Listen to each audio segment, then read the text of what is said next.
Hi, Stitchers. Welcome to Tatreez Talk, where we share conversations about Palestinian embroidery. Today, Amanne and I are here to chat with you on what we've been up to. Welcome to season 4. Super, super Woohoo! exciting. Yay. We made Um, it. we made it. Yeah, it's going to be our summer season. So we'll kind of give you guys a little bit of a sneak peek into what you can expect from us during the summer and who we have coming on with us. We're very excited for all of our guests. We've only been gone for a short while, but we have been quite busy between recording and our own personal projects. So we thought we'd give you also a little update on what we've been up to.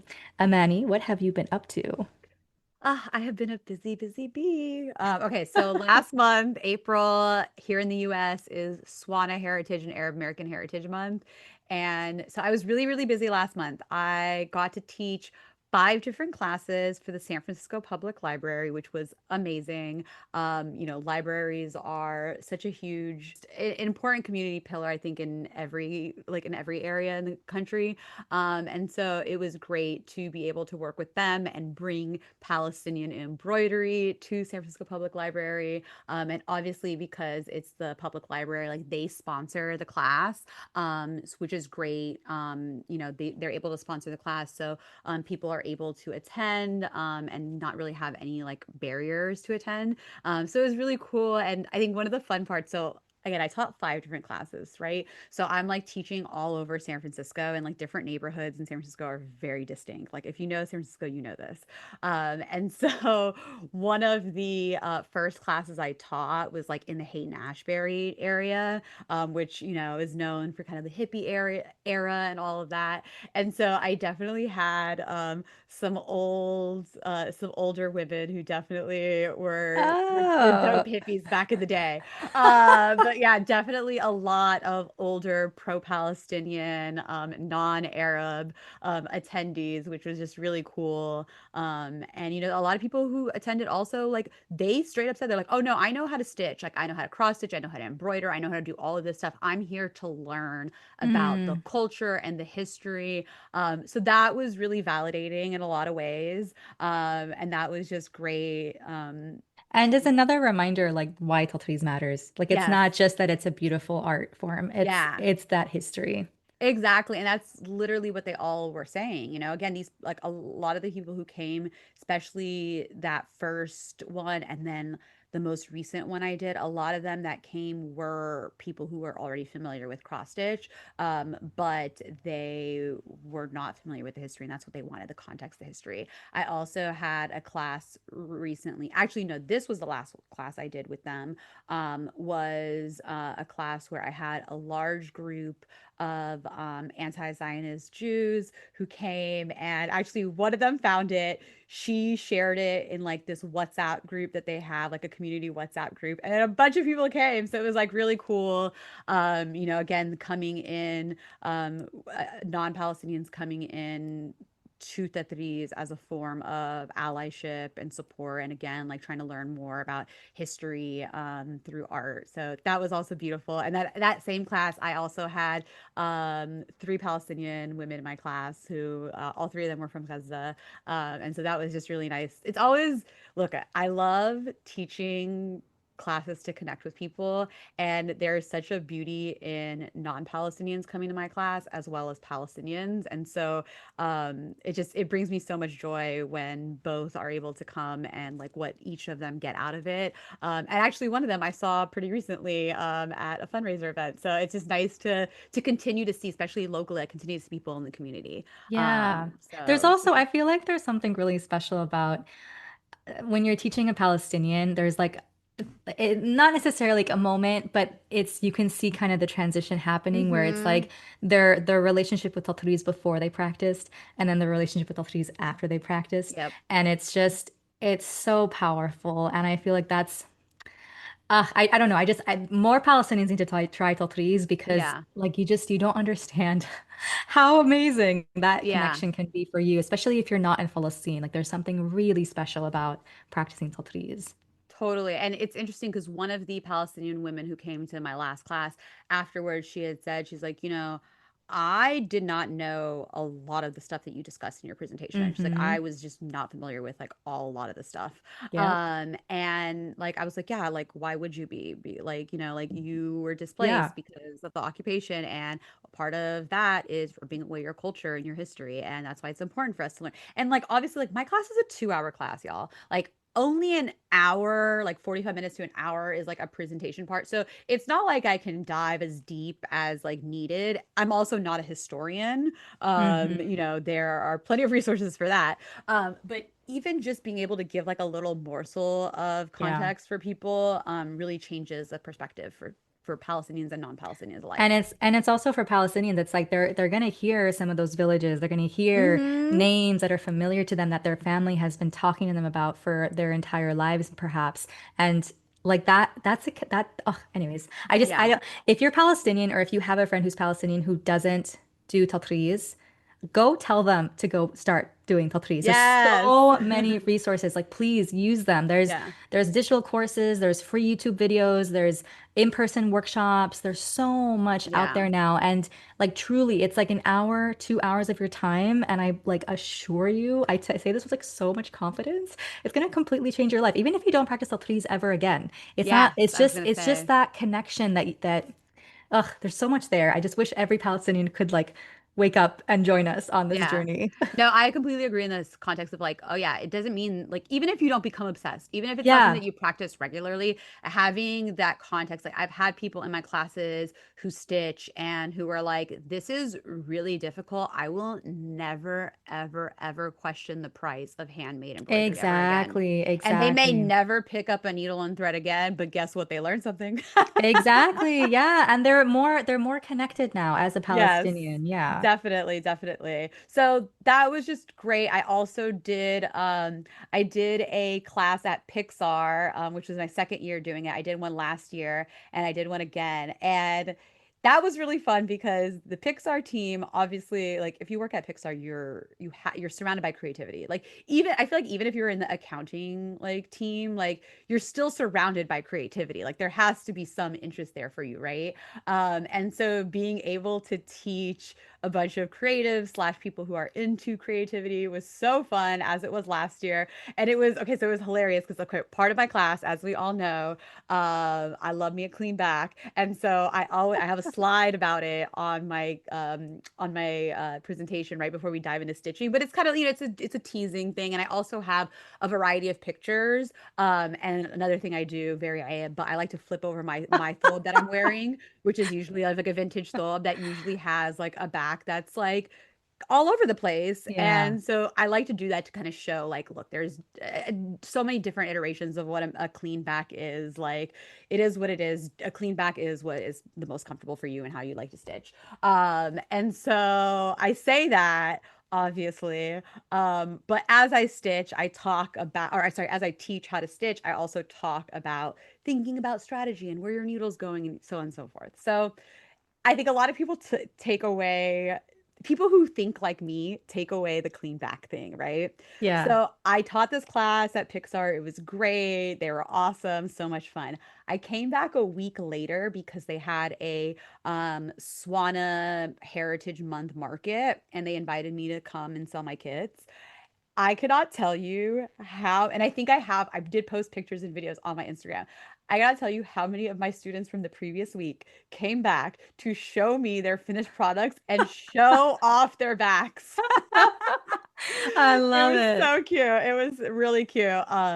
And they were all just so into Tatreez. Literally that day while I'm there at lunch for this market, they started a Slack group for Tatreez and Oh, they so started good. a Tatreez group like that they get together and stitch at lunch. And like the next week, like they sent me a text message of like a few of them stitching together. It was Oh, great and so amazing. So it was like April, definitely there was a lot of Good vibes. Oh, also, I almost forgot too. I did an Arab Heritage Month festival in Sacramento, and I got to hang out with Paige and Dana. So that was really, Yeah. really fun.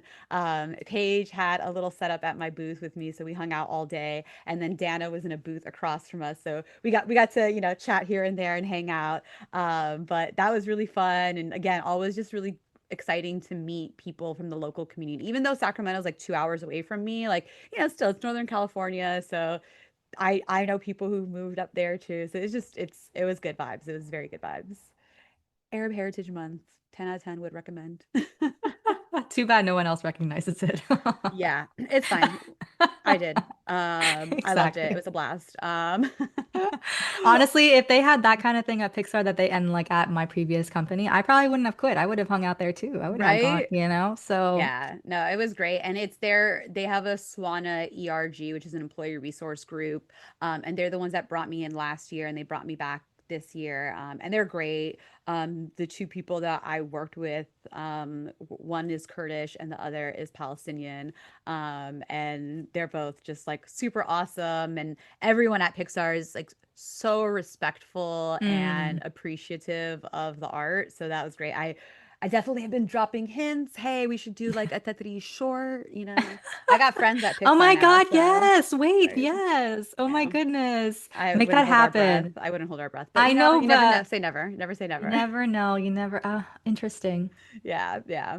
Speaking of you never know, okay, I know you know this story, but I have to share the story with the listeners. Yes. Okay, so if you follow me, you know I have a little obsession with doing photo Tatreez. I started doing it a number of years ago, and I've been teaching classes here and there, and it all really started when I came across in 2020, when I came across a collection of images, of archival images from 1927 from my mother's family's village, El Kbab Ramle. And I've been very slowly, because we also know I'm a slow stitcher, I've been very slowly stitching these pictures and I'll post them on social here and there when I finish. And God, now what? It's been like a month probably now. I get a message one day in my DMs, and I think maybe because I was like my Instagram is like a my Tatri's Instagram is like a business profile. Like some, I don't know if you get this, but like sometimes like messages go into like this random folder and you don't see them for a while. Sometimes they randomly wind up in your main inbox. It's like all over the place. But I try to do a good job of checking my messages. I don't always. Anyways, get a message, check this message, and it is somebody who's like, "Hey, I'm from Elek Babrambe too." And I was like, what? That's crazy. I never met anyone outside my family, yada, yada. So we start exchanging messages, right? I'm like, I wonder like if our families know each other. So we're exchanging messages. I'm telling him this is the two names of our family. They just all intermarried each other. You know how it is. And I was like, oh, what happened with your family? And he tells me that, his family got displaced. They went to Lid and then they moved around and, they're still in 48 now. And I tell him, oh, my family got displaced. And then after 67, they permanently wound up in Brazil. He's like, oh, my grandmother had family in Brazil, I think. And I was like, oh, yeah. I mean, I wonder who, because I know that there were other people from Lekbab who went there, like, because it was like my grandfather's cousin, and then my grandfather went, and because of that, other people come, right? Hmm. So he is like, huh, let me ask my mom. So I guess he messages his mom, asks his mom for the grandmother's maiden name. The grandmother's maiden name turns out to be my grandmother's maiden name. So I was like, yo, we're cousins. Well, no, I'm not even gonna say long story short because I always do that and it's not gonna be short. But but basically, we start exchanging family names. I start talking to like elders in the family. Turns out his maternal grandmother is my maternal grandfather's Salto, I believe it was. Mm. And my one of my mom's cousins, uh, her father is sisters with this grandmother. So there's like all, yani basically, I know it's Oh, very I see. confusing. A Palestinian Yeah, family tree yeah. is very confusing. But the point being, the branches are very intertwined. Yes, yes, yes. So I now have a long lost cousin who lives in 48. It was really cool. He was so sweet. He like ordered kits for his wife, like from him. Like you Oh, don't need to order kits from America, like Tatreez kits from America to like Palestine, yeah. but like so, look at family supporting family. And I already told him, I said, you and your wife get ready because when I come, I'm staying with y'all. We're family. You know me, I Okay, have no عيب shame. Oh, عيب I have no أماني shame. عيب. They're family. I have no shame. Mm-mm. Um, Did they do the kits yet? Do you know? I don't know if they did the kits yet, but we also have been exchanging. Like I sent him all the archival pictures that I had to see if anyone in his side was able to recognize anyone. Unfortunately, they weren't. Oh, actually, also, I forgot this one piece of it. So, as I was like asking elders, like, trying to figure out, my mom's amma is one of the people I asked, right? Well, his daughter, my cousin, and whatever. Anyways, I was asking, and turns out, as my cousin was talking to her father about all of this, he tells her, like, oh yeah, Amanne posted a picture. I think it's my mom. And my cousin's like, "What? Why are you just telling me this? And what picture are you talking about?" So one of the photos, the archival photos that I stitched, that is literally hanging in my living room right now. It's the one with the blue stitches, the blue stars. Apparently, and it's obviously it's old. It's 1927. It's blurry. Like my mom's Ammel was like a baby, so it's he was young. So I don't know if he fully remembers, but he basically said, like, I'm pretty sure that that's my mom. Like that look, again, it's blurry, but he's like, I'm pretty sure that that's my mom. So my great grandmother, I think, is potentially in that picture Oh, and you that's had hanging no on our wall. idea. No You idea. We had had, no idea. but you knew the photo was from Al-Ikbab. Elikbab, yes, yeah, yeah. So when I first got these photos, I printed them all out before I started stitching them, and I took them to my mom's khalo, and I asked him if he knew any of these people, he recognized any of these people. But again, he was young, like when all this happened. So even like post Nakba, even if he grew up with these people, yeah, they changed, they look different. It's not like they had pictures of when they were younger for him to know what they looked like. So but again, there was also some pictures that were very distinctly like, oh, this person's 100% related. Like I know that face. Like, and yeah, it's just like it's crazy that that person in this picture is potentially like my great grandmother. Like who knew? And then these pictures connected me to a long lost cousin. Like, so it's kind of crazy the different ways that the threes can bring us together. Yeah, man. Oh my goodness. That's wild. Right? It's also like kind of like I don't know, for me it was kind of cool thinking and reflecting on the fact that like this these images, these pre-Nakba images, right? These pre-occupation images, these images of the past today in 2025 like connected me with like almost 100 years later, Isn't connected that me crazy? with like a relative that I would have never known otherwise. Like we would have never, there's no way we would have known that we were related otherwise. Like That's it's pretty wild. wild. I know, subhanAllah. Like it was Because it yeah, was because that pretty it was photo, pretty wild. the photo was documented at 1927. It's 2025. Yep. Like in two Exactly. years, it'll be 100 years. Exactly. That's Exactly. crazy. I That's know. so crazy. I know. So it was a very cool moment. It's definitely a fun story I am now telling in my classes. Because you should, yeah. Yeah, I think this might be my new fun fact. It's a very long fun fact though, but I don't care. I talk too much anyways, so No, I love it. I love it. I mean, I've shared the story before of a workshop that I held, and it turns out that it was well, it wasn't. Yeah, they were related to me, the Barqawi, but then the grandmothers knew each other. yeah, So yeah, like it yeah. happens. Our community, we roll deep, yo. Like Yeah, seriously. we hold Seriously. on to relationships like our past and present, and now we need to carry that and Yeah. push it forward.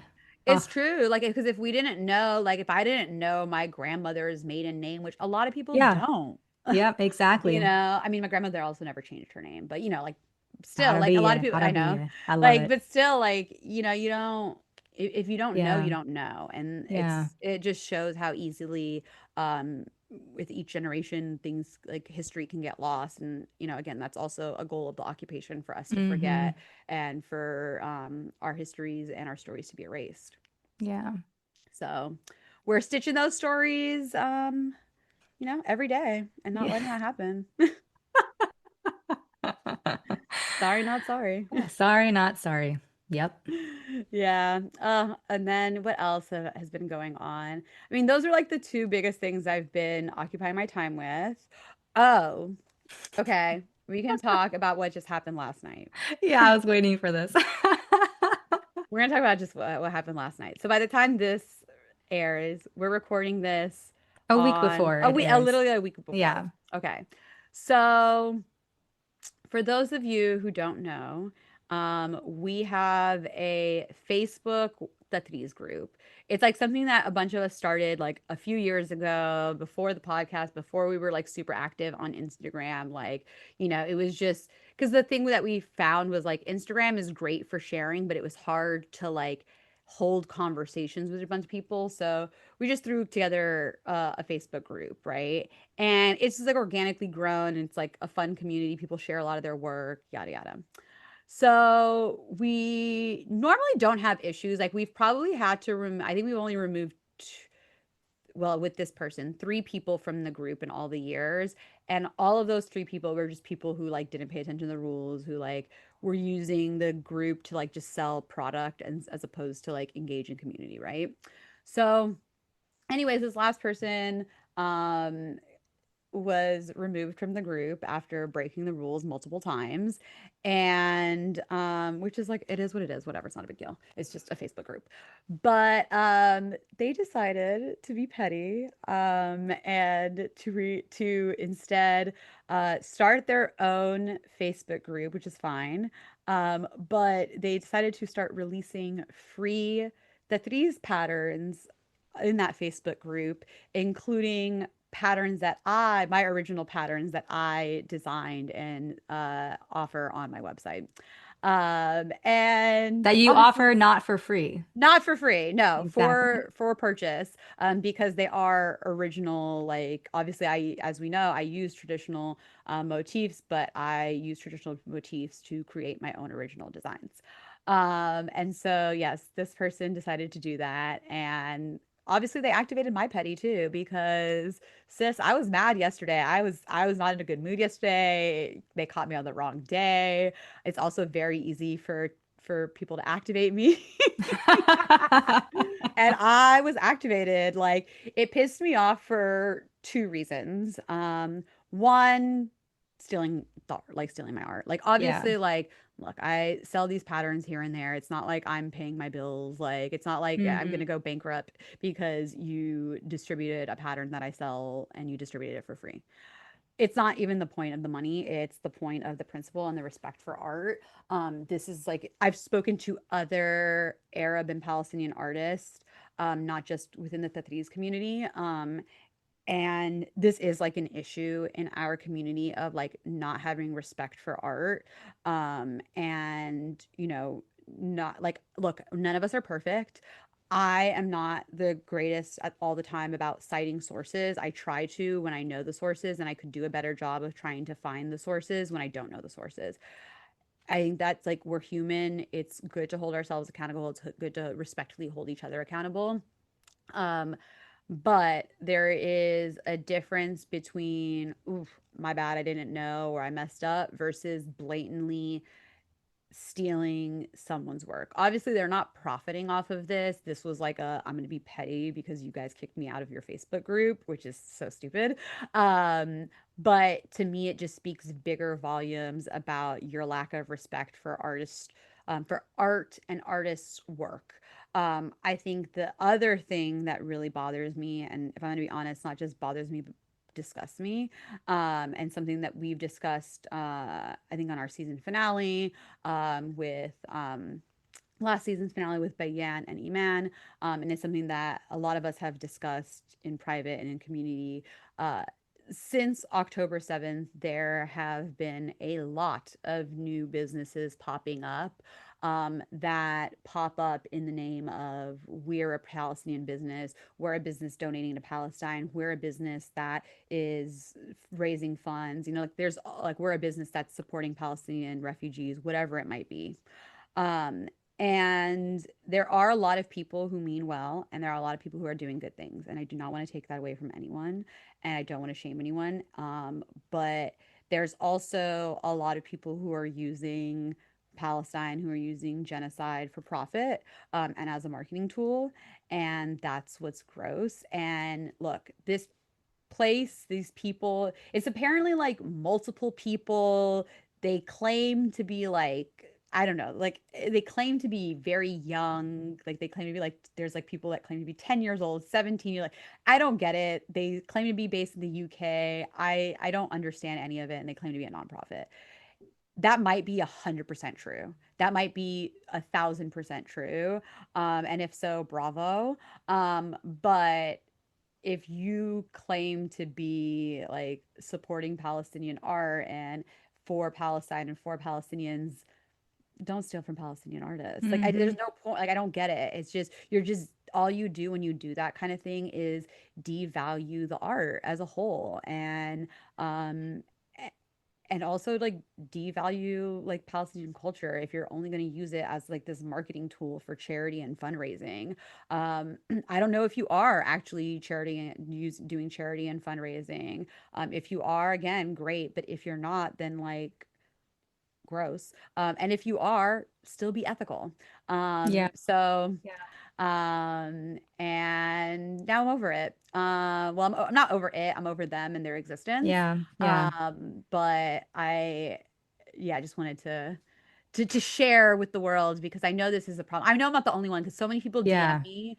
Yo, people DM me who like are like, I don't even like sell patterns or like create things, and people have stolen my work, my original work, Hmm. and not credited me. So again, it's not a financial thing, it's an ethical thing.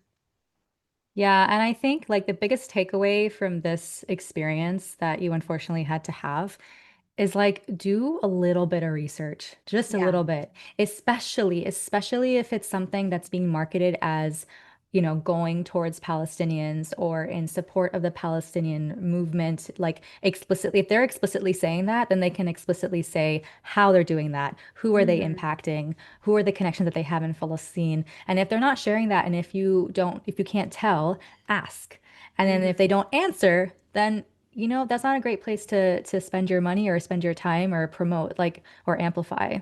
Like this, that should be a minimum. And I think actually this is kind of a little preview into next week's episode, which it comes up in the conversation. But the companies that are doing really incredible work, like paying people equitably and doing their research on the types of designs that they have, making things that are super intentional, they welcome you to come and ask them about what they're doing. And like, for example, if you have a company, and I don't want to like steal Sada's thunder, so we're gonna have Sada, but like if you have a company who says that they pay women equitably for their work in doing handmade tatreez, ask them, how are you doing that?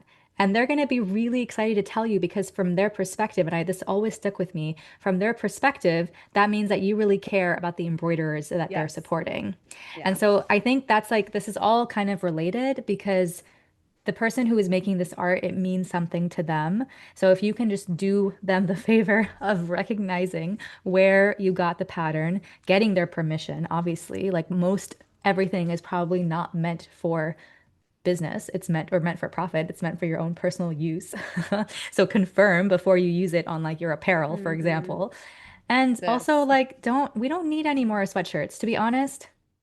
Like that's a lot of the companies that are coming out for Palestine. Like we don't need any more t-shirts and like with all due respect, like the world already has a global health, like environmental crisis, and a lot like the bulk of it is coming from the fashion industry. We don't need to participate in that. If anything, come up with something that's a little bit more intentional, that is actually, more circular. I don't know. It's just everything is so connected, and I think this entire experience is just bringing up all of those things for me as I hear you talk about it. And at the end of the day, it's like, do your own work, bro. So. Literally, like, ugh. But anyways, let's talk about something fun, like your trip to Japan. So that's that.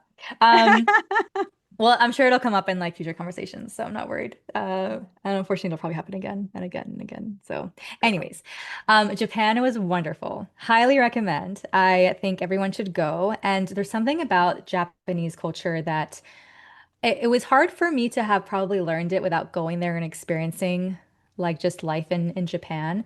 Um, and my experience was so, it was very not that deep. But what I noticed about Japanese people is like they care about everything. Like they care about the cleanliness of the city. They care Mm, about your experience and your comfort levels. They care about just like doing things with a lot of care.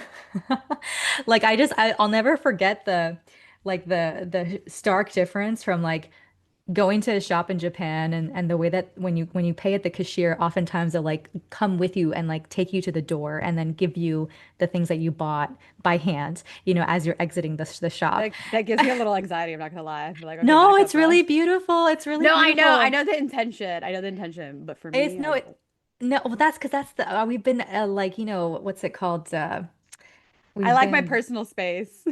I know, but no, it's good. It's very communal. It's very like let's take care of each other kind of thing. Anyways, then I came back to the US and it's like people have such an attitude. I mean, I live in New Hmm. York and honestly people's lives suck here and you have, Trump and there's a lot going on in this country that is kind of crazy. But people like don't really care. Like and the problem is that they're doing their job to survive and to make enough money to like have a roof over their heads. They're not doing it because they enjoy it for the most part. And whereas in Japan, like, I mean, I don't know, God knows, maybe I misread everything, but the vibes that I was getting was like they take care of everything. The city Yeah. is beautiful. It's so like there's no way that no one is cleaning up and no one is, and it's not, but it's the thing is, it's not like one person who's doing that. It's everyone as a collective is like, for example, there's no trash cans in Japan. Mm. Like there's no trash cans. You are expected to take care of your own trash in private. Like you can throw it at a restaurant or something, but there's no trash cans on the sidewalks. So like how is it that there's no trash all over the floor? And it's Hmm. because people are so mindful about these things. Um, anyways, it was just and New York is just such a trash. It felt I mean, so girl, it's New bad. York. Okay, but can you tell us about the Tatreez stuff? Oh, Like, oh, oh, I'm sorry. Yes. Okay. that's the You're stuff like, I wanted to hear. I'm like, girl, Tatreez. okay.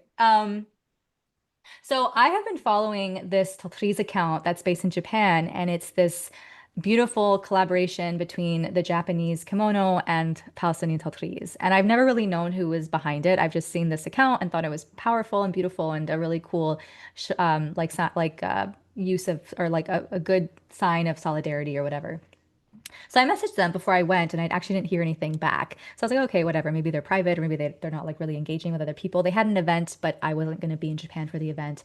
And so somebody else sent me another account who tends to do a lot of collaboration posts with them and they're Palestinian. And so I messaged them and they immediately responded. And this person, Haneen, is Hmm. amazing. So she's Palestinian, based in Tokyo, and has been living there for like, I don't know, 20 years, like a long time. And she's in touch with she's in touch with the woman who's doing all of this work with Tatreez on kimonos. And so she was able to arrange essentially a visit for me where I could engage with that Tatreez. And so turns out this woman had gone to Palestine like in 2013.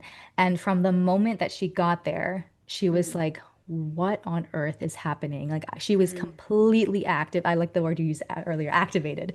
She was activated in from the get-go, like to the point where she visited Palestine about 20 times. Like she's Wow. gone back and like 3 or 4 times a year she would go back because she felt so passionate about what's happening in Palestine. She wanted to learn what's happening in Palestine and she wanted to partner with people in Palestine. And so she got the idea because she saw Tatreez and she's like, oh, that would actually look really great on the obi of the kimono, which is kind of like the belt of the kimono. And so she's been working with these women from Sulafa who are based in Gaza.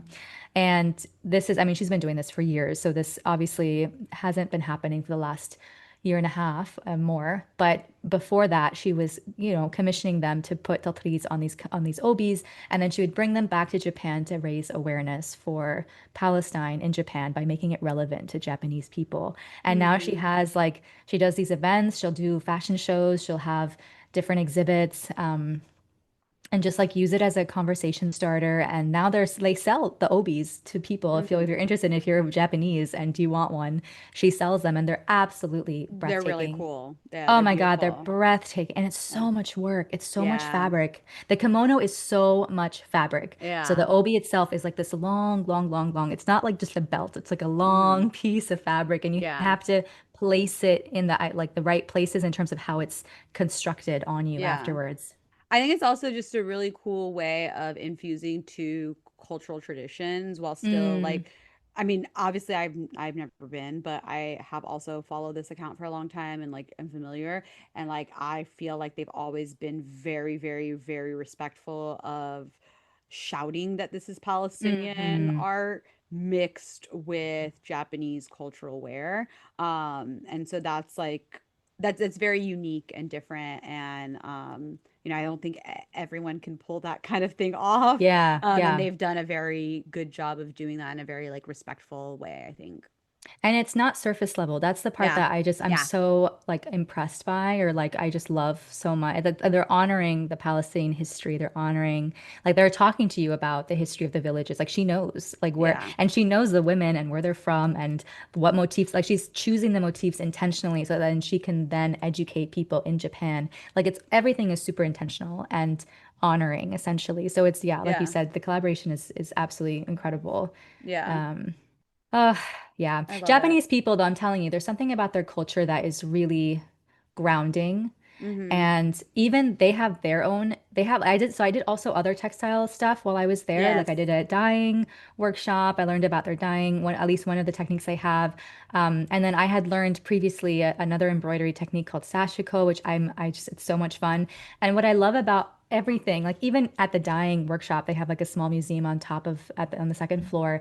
The sashiko and the dyeing, like they're so conscious of not wasting, of Mm. like using what they already have, not not basically not upcycling, not wasting. Like I remember for the dyeing, the way that they do it, it's like you use a bunch of pieces of thread to wrap around the fabric. Like I mean, it's incredibly time consuming and like very you have to be really nimble with your fingers to be able to do that so Mm-hmm. much. And what happens is like after you dye it, those threads are not necessarily useful. Like halas, they serve their purpose for the dyeing process. Mm-hmm. And even that, they were able to use that and create art out of it. And it's just so beautiful. And sashiko is the same way. Sashiko is actually the origin of it was to help keep make things with more layers, so make it more durable for the winter months, but also like patch up certain pieces so that you're not just throwing out whatever you're wearing. You want it to last a really long time. Like all of those elements I find to be very in common with like the tradition of Tatreez and how we think about the purpose of Tatreez and our like it's beautiful, it's art, but it also serves a practical purpose. Mm-hmm. Um, and so that was just really, I just loved being in that environment. And even if, like, it's not like Japan is a place where you see people doing sashiko on the train, like, it's not like, Yeah. you know, like Yeah. that would be really cool. But the people value handmade things. Like, you can Yeah. tell they value Quality. these things, they value Mm-hmm. quality. Exactly. And it goes back to like what I was saying earlier about, how they treat you in the store and how they Mm-hmm. clean, their streets and like they value these things. Yeah. And I think there's something that we can learn as an Arab community, Palestinian community, I think, in that regard. Um, so I don't know. These are just my Yeah. musings. Yeah, no, Yeah. I used to work for a Japanese company for like 4 years. And so I got to learn a lot about Japanese culture. I mean, I say a lot, but like not as much as I probably could have, obviously. But had coworkers in Japan that I interacted with very closely. I had Japanese coworkers locally who obviously I worked with. And because of brand marketing, obviously, like I need, like our brand story revolved around the whole Japanese thing, right? The Japanese heritage and all that.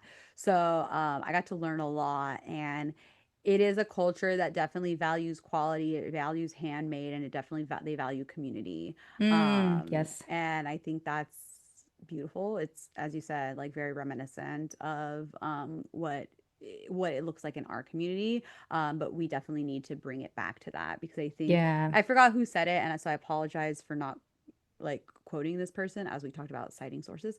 But I do apologize because I don't remember who said it, but someone, and it might have been, honestly, it might have been a conversation that wasn't even recorded for the podcast.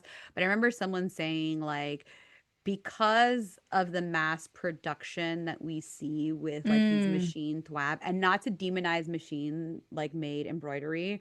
I think there is a value in it. Of course, there is like an accessibility thing from a financial standpoint. I think there is good quality machine, and there's a lot of bad quality. There's more bad yeah. quality machine than there is good, let's be honest. But Yeah. so I don't mean to like demonize machine embroidery, but because of the mass production of machine embroidery, it's even another layer that has removed us from the handmade work, and makes it more difficult for us to understand, like, okay, this is quality. Yeah. Like, this is why it takes time. This is why, these women, when I go back home and try to get a thobe made, this is why they're quoting me what they're quoting me. So there is something to that as well. Mm-hmm. But I'm glad you had a good time. And I was supposed to go in April of 2020. I know. We all know what happened then. Yeah, I had my ticket booked and COVID. everything. I know. Oh, so sad. But what Oh, else is wait, what? the other thing, the one last thing about Japan was Yes. they have a huge thrifting culture. So it was Oh my yes, they first do. time, They it was my do. first time thrifting. I've never thrifted Wait, that was before. your first time Yes, thrifting? yes, yeah, I know. Isn't Oh, that crazy? wow. That is kind of crazy. I feel like I've always had this stigma that, it's dirty or, there's BO, and I'm sure there is some Dead. cases, but it's used things that people put on their body. You never, it's up to the person who takes care of their body and how the quality. Anyways, Hmm. like so I've had this stigma, so I've never really explored it. Um, and I've definitely it's interesting. I feel like we should have an episode on fold making and like how it impacts your like perception on like your closet. But anyways, for me, like when I did my phobe, that was the first time I was actually eyeing, like looking at my closet in a very different way and like being very Okay. intentional about what I buy, what I keep, making sure things last. Like I'm not like that's when I started like really. I mean, I wasn't very that big on fast fashion to begin Yeah. with, but I was very conscious not to do fast fashion. Like Okay. as I went through that process, and now this was kind of like the next obvious step was okay, not fast fashion, but also buy secondhand. Like think about things that, so that you're not adding more waste to the world. And so because I was in Japan and I had like friends who had gone and they like there are whole neighborhoods where they have thrift stores and it's like the most wonderful experience because they're so clean.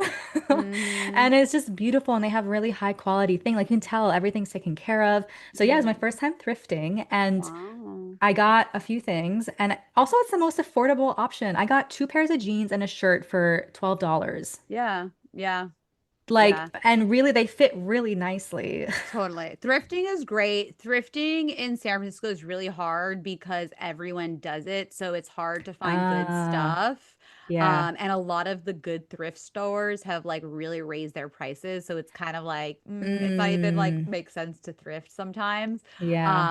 But I'm also, oh, I wish I had this gene, but I am not great about like being able to dig through things and find the gem, because I think it's mostly honestly because I get overwhelmed. Yeah, yeah. Um, but people who can, oh, so my mom is one of those people. Oh my God, that Mm. actually totally reminds me. I totally forgot to talk about the estate sale I went to, but whatever. Oh, yeah, yeah. No, We don't talk need to talk about about that. it. Talk about it. I'll give a quick little thing, Yeah. but I went to an estate sale. So I never go to estates. I've never been to an estate sale, but randomly I was Kind of on. like thrifting for the house. Exactly. That's why it Yeah, came up for me. yeah.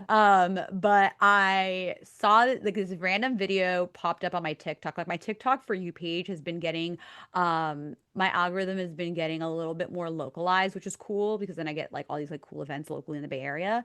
And for some reason, this like pop-up video came for like estate sale, and I noticed very quickly that there was some Tatreez pillows, and I said, oh hell no. So I commented Hmm. on it. I was like, hi, can you give me the information about this?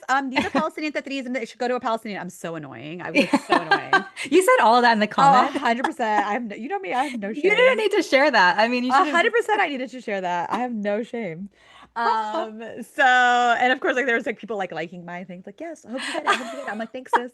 Um and so I guess the way these things work, like the day before, okay, so it's like a whole thing. It was actually really wild because I was like, I had no idea what I was getting into. So the day before I'm like, this is ridiculous. So the day before they drop the address on social media, you get the address, Actually, and then wait, if I what? remember correctly, we were actually supposed to record this and then you asked to push Yes, it because of yes. I that. said, Okay. Lina, can we push this back? Because there's an estate sale I need you to go to, and there's Tetris, and I need to get it, and I need to make sure no Zios get it. Because yeah, Honestly, there's valid, valid, 100% valid. listen, there's a lot You of gotta do what Zios you gotta going out do. because of tech. So anyways, so they dropped the address the day before. I get the address online, and then I'm seeing in the comments, people are like, "Can I go to the house and put my name down?" They're like, "Yes." The moment the address drops, you can put your name down on the list. I was like, "Oh, damn, I gotta go put my name down on the list." Yeah. And of course, the address dropped. We were recording an episode for this season. We were actually recording well, I'm not going to spoil it. We were Yeah, recording yeah, an yeah. episode for the season, and the address dropped, and I was like, okay, I'm gonna go afterwards. I go afterwards. I was number 22 on the list. That's It was nuts. literally like not even 2 hours after they dropped the address, and I was like, whoa. But then I'm looking at the list and I see a bunch of Arab names in front. Like there's like a group of like four Arab girls right in front of me. I was Amazing. like, and so I was like, okay, cool. As long as like we Yeah. get the stuff. Yeah. Yeah, yeah, Like, so the next day, okay. So you know me, I wake up early. The thing starts at 9 a.m. So I wake up, I'm already up at 6:30 in the morning. It's yeah. already, beautiful. The sun comes out early. We love it. I'm like, halas, I'm gonna go Shim Hawa because also it's in a bougie part of San Francisco. It's in this area of San Francisco called the Marina, which is yani iktir bougie. It's very Yeah. nice. It's by the water. It's like very nice homes. So I was like, oh, these people are like, And I Nice. also didn't know if the homeowners, like I didn't know who the homeowners were, right? There was a follow-up video, and the woman in the comment or in the caption said like it's a Middle Eastern family, but that's still vague. Yes, yes, exactly. Exactly. And so I was like, I don't know what this is.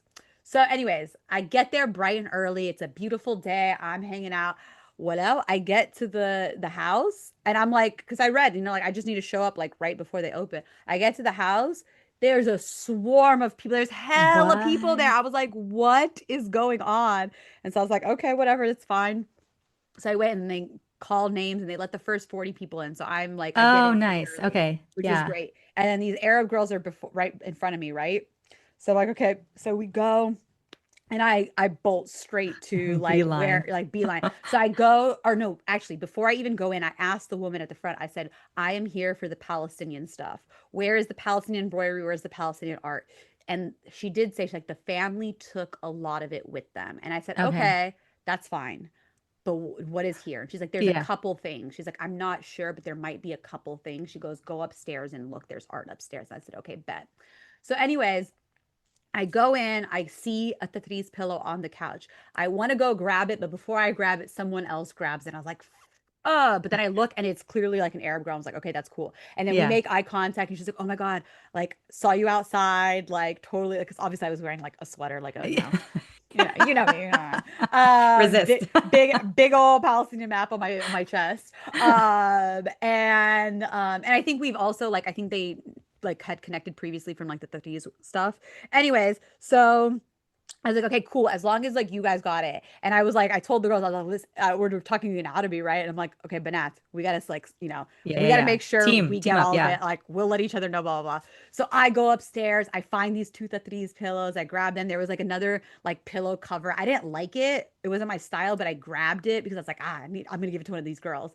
Yes. Found a dress. It's like a very casual, a very, very casual dress that has like the Hariri stitching, hand Hariri. It's like, so I got that because I was like, oh, this is a vibe for me to like lounge around. I found a map of like historic Palestine. And then I found this like mother of pearl jewelry box that they clearly got from Syria. It was like, they had beautiful stuff. And then, but yeah, they took a lot of the Tatreez stuff. I also talked to the woman who posted the video. She turns out she's half Iraqi, and she told me that the family, she's like, yeah, they're Palestinian and Lebanese, but like I didn't want to like, just like put that out there and say Yeah, that yeah, because I just yeah. wanted to protect them. And I was like, oh yeah, girl, I definitely listen. I walked in that house and all of the Arab Christian paraphernalia, the decor. I was dying. I was like, yes. Arabs are so opulent and I love Yeah. it. Like I mentioned before, like I grew up in a community where we do have a lot of Palestinian Christians. So I grew up with a lot of like Palestinian Christian friends and like going to their houses and seeing like these big these big art pieces of like Virgin Mary and it says Yeah, yeah, Jerusalem yeah, like yeah, all yeah. big and like the wooden carved out Jerusalem and like I love it. I love it. Are you kidding me? It was great. I was like, ooh, if I had brought in like bags with me, I would have gotten them for some of my friends. But yeah, the family was definitely like Lebanese and Palestinian. They're like moving to the East Coast, so they were downsizing. So I wasn't mad that a lot of the tatreez they took with them, but I did grab some pieces. God, Lina, why did you let me tell this story? I talk way too much. Oh my God, I'm so But it's annoying. great. It's great. It's a great story. Oh And my it's all God. related. It's all related. You guys, go to your estate Yeah. sales, look at thrifting. Like, I mean, thrifting is Yeah. a whole thing. We had a whole episode with Linda about, Yes. basically rescuing a thwab that have been, anyways. Actually, I have a story about that too, but I want to do some research before I share more. Like I did get a thob like probably years ago now, honestly, and I just haven't taken it out because I want to do it justice. Um, but anyways, yeah, all related. Anyways, a long story short, on my end, on the thrifting part, was I am completely astounded that I have not done this before.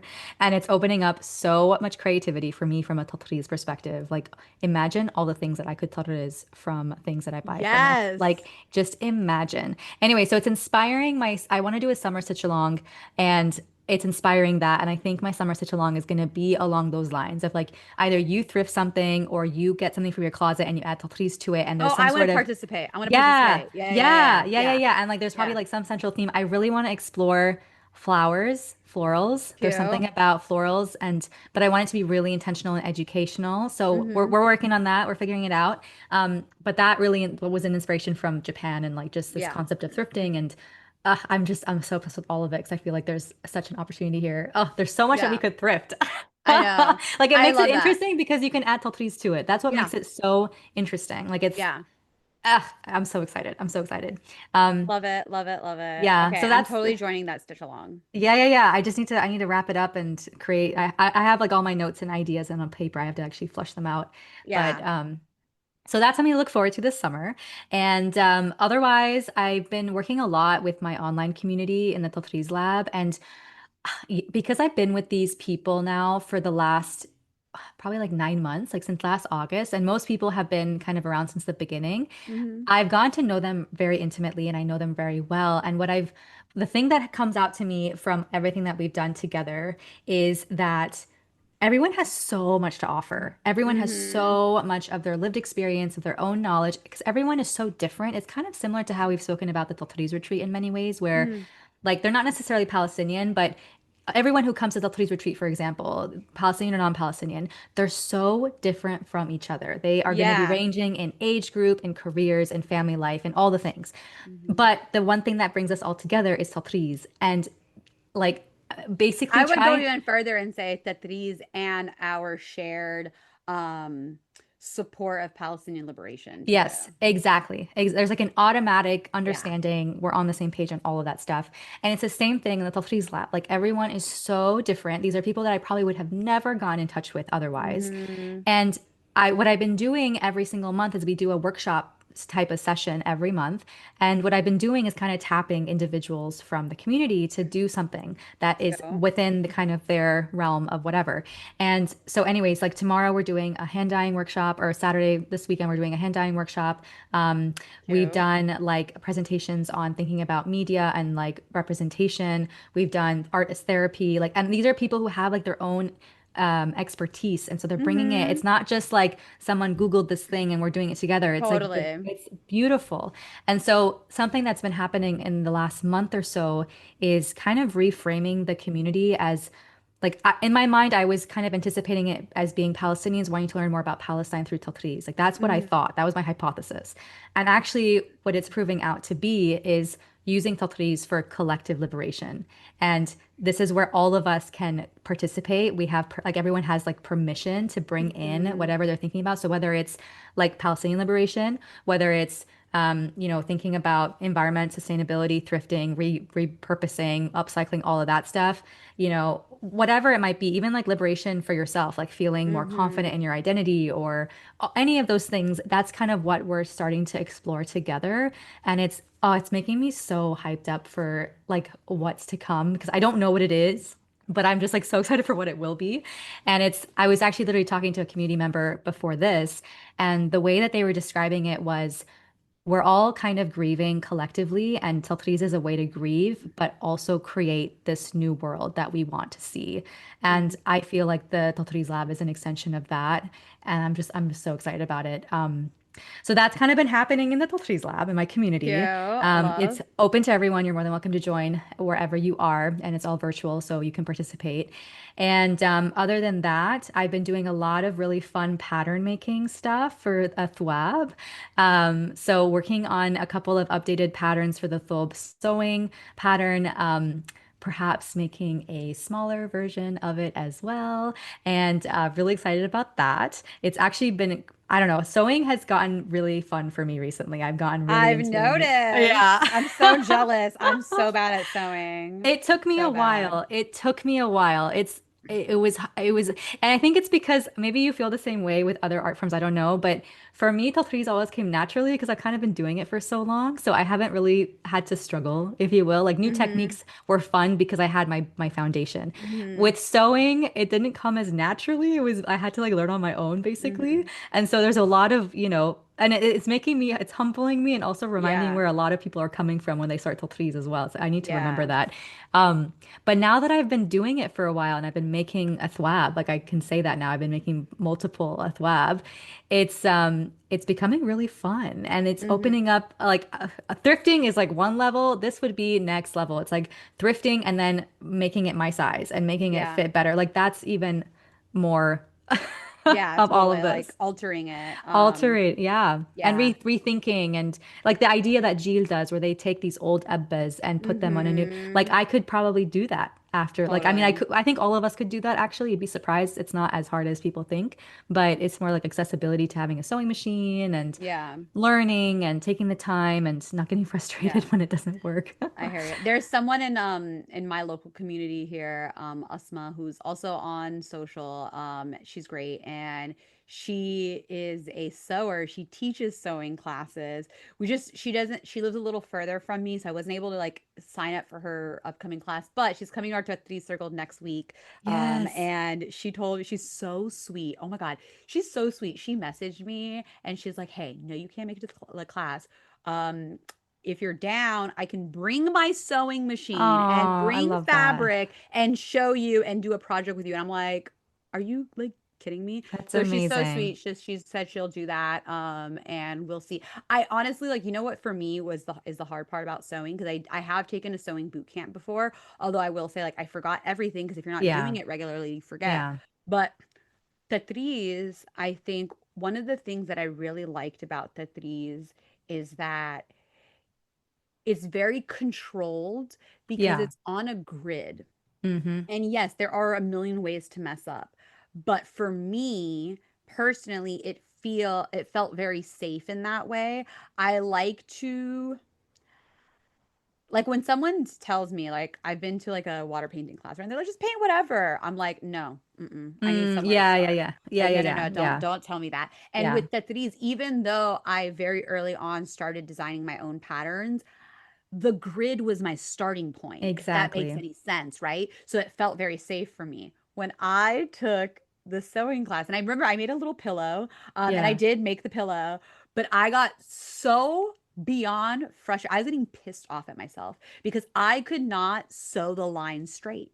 I could not just keep the Oh, line straight. And yeah. everyone's like, it's fine. It takes practice. I'm like, no, like it needs to be straight. I'm like, I hate this because I was trying to learn so that I could do like a thobe and I was like Yeah. I'm not doing all of this stitching and then messing up on the Okay, sewing but part. here's the thing, here's the thing, here's the thing. Sewing, like Tatreez, is so forgiving. That like kind of lopsided line, you won't Yeah. even tell when you put it on. I promise Yeah. you, because if you look at my I first know, I thobe, it's know. a hot mess on the sewing side. Hot Yes. mess. Hot I know, mess. I know. I just need to, I mean, we've talked about this. I am going to do, I don't want, I've decided I don't want to make a quote unquote traditional thobe. Yeah. I want to do an Amanne version. And Yes. so that's that's the next one. That's the Yeah, next yeah, one. yeah, yeah. So Let's get we'll Asma. practice. Asma, come on, come Yes. through. Show our girl so she can enter the sewing world. Oh my God. Iman is also another great resource. Iman is I wonderful. told her. So you guys, by this point, you guys will have seen this on her Instagram, but she did a really cute kufiya skirt. Yes. And I was messaging, I'm so annoying. I stay in people's DMs.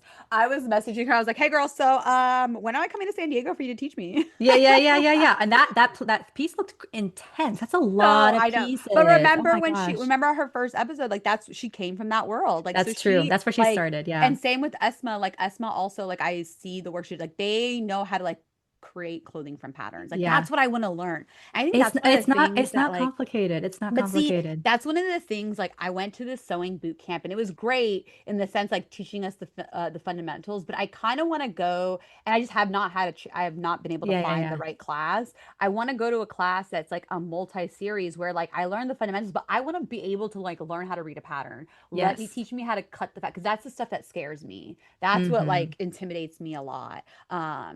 And like yeah, I know there's like again, everyone learns differently. Like You know, I need Amani, yeah. you are in my third class. I do walk you step by I step know. on No, I how to know read you a do. I sewing know you do. pattern. I know. I need the in That's what I was gonna say. Like everyone I learns know different. it's I need the different. in It's person. different. It's Once I different. get the in person, it unlocks the video for me. Yeah, yeah, yeah, yeah, yeah, yeah, Yeah.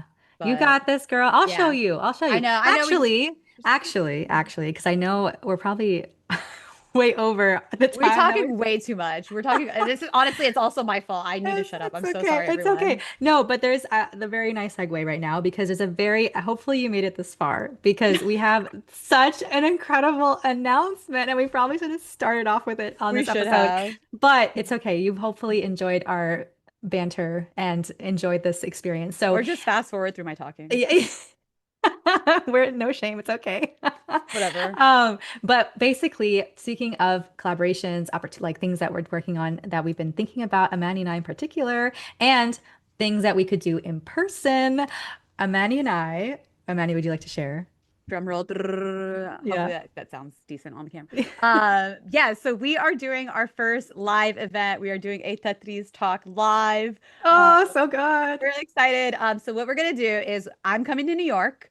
Yes. We are hosting a live panel discussion at the People's Forum on Saturday, July 12th. The event goes from 3 to 7, and the panel discussion is going to be all around why the threes matters now. We have some amazing panelists. We have Yes. Neda from Neda's Inc.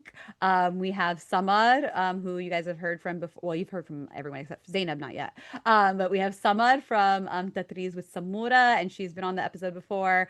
We have Sam, aka Sabri, and then we have Zainab from Kanan Collective. And so we're really, really excited. They all come with different perspectives as artists, as teachers, as community organizers, as people who are working directly with women in Palestine and displaced outside of Palestine, and really just coming from different perspectives to talk about why Tatreez matters. And so we're just really thrilled. We're gonna record, hopefully, like fingers and toes crossed that everything goes well with Yeah. the recording. But the plan is for those of you who are not in New York, we will definitely want to release the episode later on after the event. And for those of you who are in New York or nearby, please come. Please, we want to meet you guys. So in addition to the panel, we're going to have vendors. We're going to have, some treats, some coffees, some sweets. And also we are raising funds for Prosthetics for Palestine. So the event, we do have a suggested, we have not a, we have multiple suggested ticket prices. And I will say that 100% of the proceeds go to Prosthetics for Palestine. It's an organization that I work with here locally in the Bay Area. We are an organization that is under Physicians for Palestine. And we work with a number of existing organizations like Heal Palestine, ANERA, and PCRF. And so 100% of the proceeds from the ticket sales will go to Prosthetics for Palestine. However, absolutely no one will be turned away due to lack of funds. So I think think like the lowest tier is like a $25 ticket. If that is a barrier for you, obviously we understand, and we still love to have you join the festivities. And obviously we have time, so we also want to hear from you guys. Like, what else do you guys want us to bring out for this event, and what else do you guys want to do? We're hoping there's a few more details that we're trying to finalize with the venue, so hopefully more to come. But we're excited to do something live and get to meet you guys and talk and hopefully do more of this kind of stuff. Yeah. And we are still also on the look for vendors. So if you Yes. are a local vendor and you're interested in participating and supporting this event, please get in touch because we would welcome you. Um, and yeah, I'm really excited to do something in person. We haven't done this before. So it's Yeah, really exciting. And exactly. like Zainab is coming up from DC. So Yes. And Samad is anyone, coming from Philly. that's Samad's right. coming from Philly. Exactly. And Neda's coming from North Carolina. Oh Actually, my God. Sam is the only local. You and Sam are the only locals. I'm coming from California. Like, yeah. So it'll be a bunch of us. And I think it'll be cool to meet like Tatreezers in the area. Last year when I was in New York, we did like a small little Tatreez circle, which was like cool. And we actually did it at the People's Forum, now that I remember. Yes. But it'll be nice to kind of get to know more people. And obviously we have like time built in for mingling and connecting and chatting in addition to the panel. And we want you guys there to like ask questions and like let's learn together, let's grow together. 100%. And we're so excited. So if you are in this area, if you are East Coast and are down for a weekend in New York, come on by. Please book your ticket or book your spot so we know how many people are coming. There is a limited capacity, so we'll keep that in mind. Yeah. So the link will be in the show notes, but we'll also start promoting everywhere. Yeah. And if you can't come, but you know someone who will, or you want a friend to come with you, send them the link, have them join. Seriously, we are so excited to have something in person for the very first time. Tatreez Talk goes Yes. live. How so cool. Hey, we love I it. love it. Yeah. Um, and with that, season 4 has officially begun. Thanks for hanging Woo! on with us for the duration of this episode. They won't be this long. The rest of the Yes, episodes. they will. Not all of them. No, not all of them. Oh my God. Anyways, we did give you a little bit of a preview earlier, but next week you can look forward to Sada. We're bringing Sada back from Dita. She's wonderful. We love talking to her. And the focus of the episode is actually a wonderful one. So we gave you a little bit of a sneak peek, but honestly, the bulk of the conversation is actually around the wear and care of your tatreez. How do you best take care of the tatreez in your closet, in your art, wherever you might have it, even machine embroidery, we talk about it. So we're really excited to release that episode, and we hope you guys enjoy it as a really great, Sada is a fantastic resource, like Yeah, incredible. we love her. Um, yeah, we also have other cousins who have met through tatreez coming on the pod. Yes, yes, yes, yes. We have some really cool people.